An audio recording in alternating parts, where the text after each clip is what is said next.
Khawuleza man, khawuleza. Mnwabisa director waka Youth Office of the Premier ne. Ngimxhaphaza ngoba ngimbona but ngiyazi ukuthi ebantwini abasha uyena ozokwazi ukusitshela kahle ama options anawo makhosi.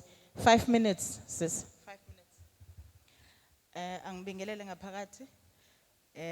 Ngibonga ithuba yena uNcumisa cha ungizumile ebengalindele kodwa asibonge kubona bonke abakhona ngaphakathi nabathathe ithuba lokuthi balule isandla kube njengoba kunje namhlanje kuhle kanje.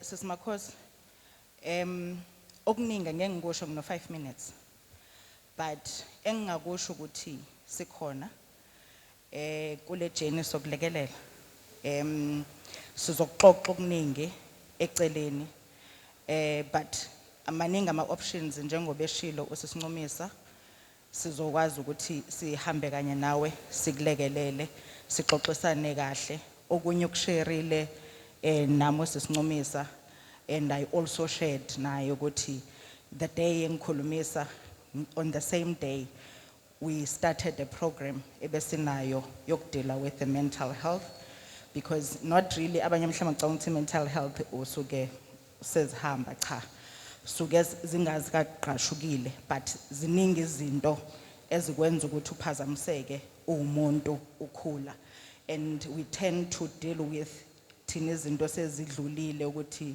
i-gender based violence uyazibulala nokuthi but iqale ekutheni kufanele sidile nawe qala ezumuntu bese after that usuyakwazi ukuthi uthathe isinqumo sokuthi ikuphi indlela ozoyithatha kukona konke sisi sizohambisana nawe kukona sibaningi sikhona ngiyacabanga ukuthi akazi ukukhomba mina kuphela uNcumisa khona nomunye ngembonile azomkhomba ukuthi nje isikhathi sincane sizokwazi ukuthi sikulekelele sihambisane kanye nawe dadewethu ngiyabonga.